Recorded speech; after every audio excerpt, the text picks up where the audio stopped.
தொடர் கனமழை காரணமாக திருத்துறைப்பூண்டி முத்துப்பேட்டை சுற்றுவட்டார பகுதிகளில் 2000 ஏக்கருக்கு மேல் சம்பா நெற்பயிர்கள் நீரில் மூழ்கியுள்ளன. கூடுதல் விவரங்களை செய்தியாளர் வெங்கடேஷ் குமாரிடம் கேட்கலாம்.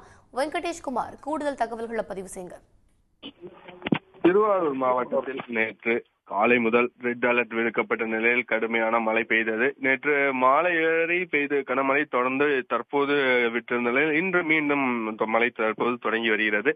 இதன் காரணமாக திருவாரூர் மாவட்டத்தில் இன்று காலை வரை சுமார் 12 சென்டிமீட்டர் வரை திருவாரூரில் மழை பெய்தது. திருத்துறைப்பூண்டியில் 10 சென்டிமீட்டர் அளவிற்கு மழை பெய்தது.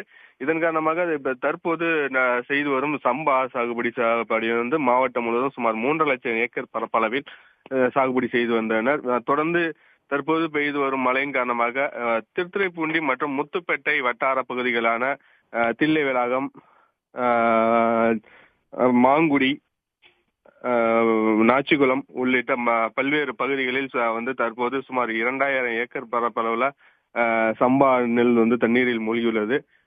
குறிப்பாக பாத்தீங்கன்னா இது அங்க ஆறுகள்ல தண்ணீர் வெங்காய தாமரை அதிக அளவுல மண்டி இருப்பதால அந்த தண்ணீர் வடியாத நிலை ஏற்பட்டுள்ளது எனவும், தொடர்ந்து கடந்த ஆண்டு தூர்வாரிய பணிகளும் சற்று முழுமையாக பண்ணாத காரணமும் சரிவர பண்ணாத காரணத்தினால இந்த பாதிப்பு ஏற்பட்டுள்ளது விவசாயிகள் தெரிவித்துள்ளனர்.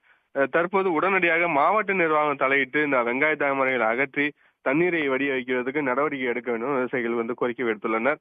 தற்போது பெய்து வரும் அந்த மழை தண்ணீர் தொடர்ந்து நின்றால் இந்த முற்றிலுமாக பல ஏக்கருக்கு 25,000 ரூபாயிலிருந்து 30,000 வரை செலவு செய்த நடவு பணிகள் அனைத்தும் சேதமடைந்து விவசாயிகளுக்கு பெருத்த நஷ்டத்தை ஏற்படுத்தும் எனவும் விவசாயிகள் வேதனை தெரிவித்துள்ளனர். குறிப்பிடத்தக்கது. விவரங்களை வழங்கியமைக்கு நன்றி வெங்கடேஷ்குமார். உடனுக்குடன் செய்திகளை தெரிந்து கொள்ள சன் நியூஸ் பெல் ஐகானை கிளிக் பண்ணுங்க.